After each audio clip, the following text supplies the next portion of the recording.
নমস্কার বন্ধুরা, welcome to এসটিউনিক sports. তো ভিডিওটা কিন্তু একটু অন্যরকম হতে চলেছে। প্রচুর হয়তো আপডেট না থাকলেও কিছু আলোচনা রয়েছে। তো আলোচনার মধ্যে প্রথম যেগুলো বিষয় রয়েছে ইস্টবেঙ্গলের ইনজুরি আপডেট।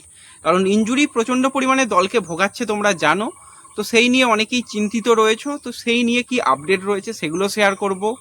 আনোয়ার আলী কিন্তু ইস্টবেঙ্গলের জন্য সব থেকে দামি প্লেয়ারটা হতে চলেছে, মানে বিদেশি স্বদেশি মিলিয়ে সব থেকে দামি প্লেয়ার হতে চলেছে। কীরকম স্যালারি পাবে, কি রয়েছে তার মানে সাইন করার পিছনে রহস্য, সেই নিয়ে একটুখানি আলোচনা রয়েছে।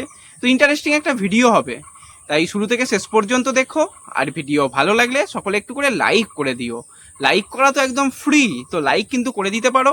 আর যারা চ্যানেলে প্রথমবারের জন্য এসেছো, মনে করে চ্যানেলটাকে সাবস্ক্রাইব করে তার পাশের বেল আইকনটাকে অন করে রাখলে রেগুলার ভিডিও পেয়ে যাবে এবং তোমাদের প্রিয় দলের খেলার সমস্ত আপডেট তোমরা এখানে পেয়ে যাবে।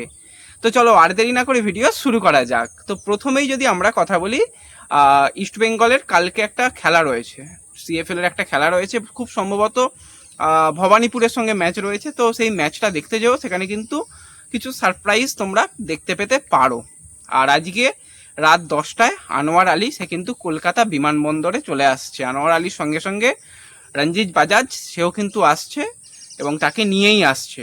তো আশা করি আজকে প্রচুর প্রচুর সমর্থক ওয়েলকাম জানাতে যাচ্ছ আনোয়ার আলীকে। আর আনোয়ার আলীকে নিয়ে আমরা আমাদের চ্যানেল থেকে বেশি কিছু বলিনি, কারণ যেখানে একটা টাইম দেখে নিয়েছিলাম যে সে ইস্টবেঙ্গলে সাইন করেছে, তারপর একদম চুপ, কারণ লিগাল ব্যাপারে বেশি কথা না বলাই ভালো। আমি কি বলছি, আমরা কি বলছি, সেগুলো তো কোনো রকম সেখানে কোনো কার্যকরী হয় না। শুধুমাত্র কি হয়, এক তরফ ফ্যান বেসকে উত্তেজিত করা হয়। তো উত্তেজিত করার মতন কিছু ছিলই না। আমরা সকালের দিকেই লাইভ প্রুফ দিয়ে দেখে দিয়েছি যে আমরা কি কথা বলেছি, সেই পরিপ্রেক্ষিতে কিভাবে কি এগিয়েছে সমস্ত কিছু জানিয়ে দিয়েছি। আজ থেকে ঠিক 1 মাস আগে আমাদের ফেসবুক পেজে একটা পোস্ট ছিল, সেখানেই মোহনবাগান টু ইস্টবেঙ্গল যে অ্যারো দেওয়া ছিল এবং এখানে মানে আরও কিছু ব্যাপার রয়েছে সেগুলো ছিল। তো সেগুলো হচ্ছে কি, আনোয়ার আলীর যে স্যালারি, মোহনবাগান সুপার জায়েন্ট ছাড়ার তার কারণ হচ্ছে স্যালারি। প্রত্যেকটা প্লেয়ারই প্রফেশনাল ফুটবলার, আর ফুটবলারদের কেরিয়ার কিন্তু প্রচুর দিন হয় না। একজন সরকারি চাকরিজীবী যে অনেক দিন সার্ভিস করতে পারে, তো সেই সার্ভিস কিন্তু একজন ফুটবলার, প্রফেশনাল ফুটবলার পারে না। তো সেক্ষেত্রে তার টাইমটা খুব সীমিত। সেখানে যদি সে ঠিকঠাক ইনকাম না করতে পারে, তার কিন্তু ভবিষ্যতে সমস্যা হবে। অনেক ফুটবলারকে দেখছি তাদের ভবিষ্যতে কিন্তু অনেক রকম সমস্যা হচ্ছে। তো সেক্ষেত্রে ব্যাপারটা কি, আনোয়ার আলী সেখানে লোন ডিলের মধ্যে এসেছিল। এবার সেখানে তার যেটা স্যালারি ছিল মোটামুটি ওই 2.5 কোটি টাকার মধ্যে।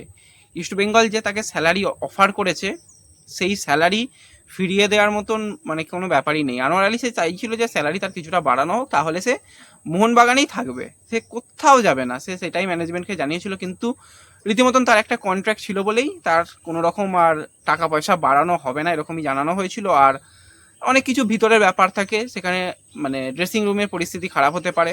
রীতিমতন এখানে এমন তারকা প্লেয়ার রয়েছে আর তাদের এত স্যালারি, অনিরুদ্ধ থাপা সব থেকে বেশি পে দিয়ে তাকে নিয়ে আসা হয়েছিল এবং সব থেকে দামি ফুটবলার ছিল অনিরুদ্ধ থাপা, তাকে ছাপিয়ে গেল এবারে আপুইয়াকে বলতে গেলে একদম মানে ওই ট্রান্সফারের মধ্যে রাখাই হচ্ছে না, তাকে কিন্তু যে স্যালারি কাপের বাইরে রাখা হয়েছে। একটা হিউজ স্যালারি, সাহাল রয়েছে, মানভীর রয়েছে, লিস্টন রয়েছে, সবাই হিউজ স্যালারি। সেখানে তুলনামূলক আনোয়ার মনে করছিল তার স্যালারিটা কম হচ্ছে। তো সেই জায়গাতে ইস্টবেঙ্গল তাকে যে স্যালারি অফার করেছে, আজকে রেপ স্পোর্টসের তরফ থেকে, আমি কিছুদিন আগেই তোমাদের অ্যামাউন্টটা বলে দিয়েছিলাম, আজকে রেপ স্পোর্টস কনফার্ম করেছে। আমরা বলে দিয়েছিলাম যে 4.8, একদম এই অ্যামাউন্টটাই বলেছিলাম। যারা চ্যানেল ফলো রাখো তারা জানো 4.8 মানে 4.8 কোটি টাকা তার স্যালারি, প্লাস তার বোনাস কিছু থাকবে। প্রত্যেকটা প্লেয়ারেরই পারফরমেন্স বোনাস থাকে, সেটা জানো।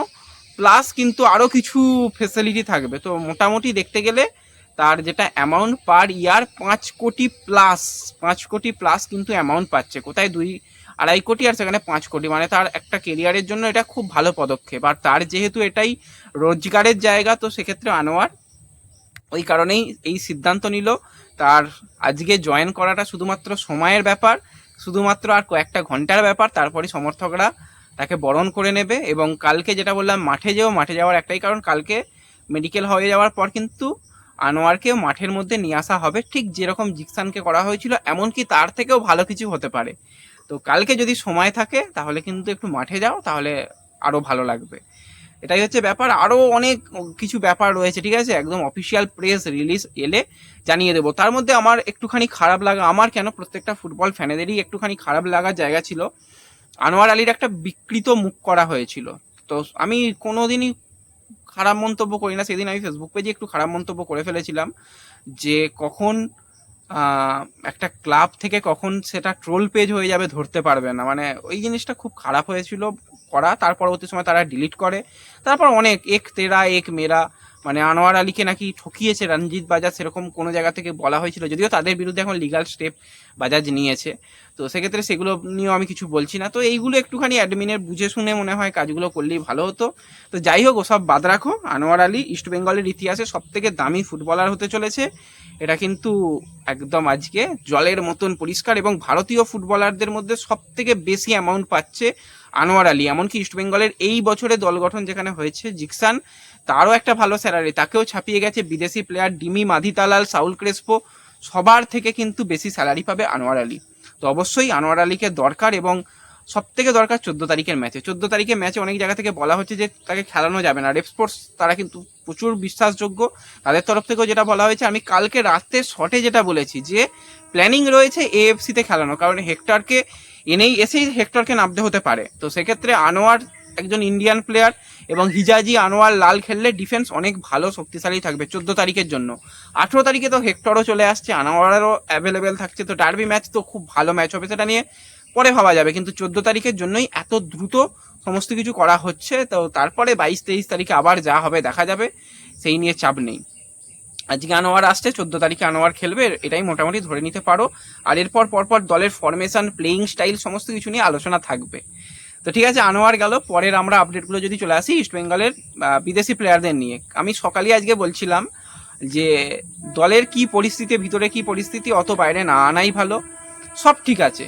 আর যদি কেউ জানতে চায় যে প্লেয়ারদের অবস্থা কি, সবাইকে বলে দেবে যে প্রত্যেকটা প্লেয়ার পায়ে বরফ জড়িয়ে বসে আছে, কেউ ভালো নেই, সবাই একদম কি বলবো ইনজুরি পেয়েছে। তো যাই হোক, সুখবর এটাই, ক্লেটন সিলভা, তাকেও যদি আমরা 14 তারিখে ম্যাচে বা 18 তারিখে ম্যাচে দেখি, অবাক হব না। আজকে কথাটা বললাম, ম্যাচের দিন দেখে নিও।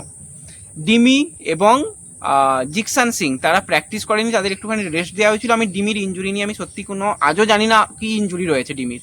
আমি যেটা জানতাম ডিমির পেটের একটু সমস্যা রয়েছে, জল মানিয়ে নিতে একটু সমস্যা হচ্ছে।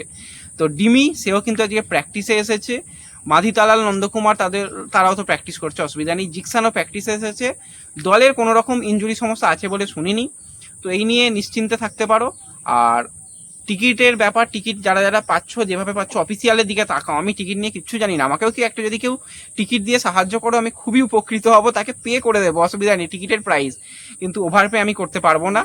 আর এটাই ব্যাপার, যা যা আপডেট আসবে পরপর শেয়ার করতে থাকবো। আর প্রচুর ফরমেশনে পরিবর্তন হবে, প্ল্যানিংয়ে পরিবর্তন হবে, সেগুলোর দিকেও কিন্তু নজর রেখো, চ্যানেলকে ফলো রেখো, সাবস্ক্রাইব করে রেখো। তো দেখা হচ্ছে পরবর্তী ভিডিওতে। ধন্যবাদ।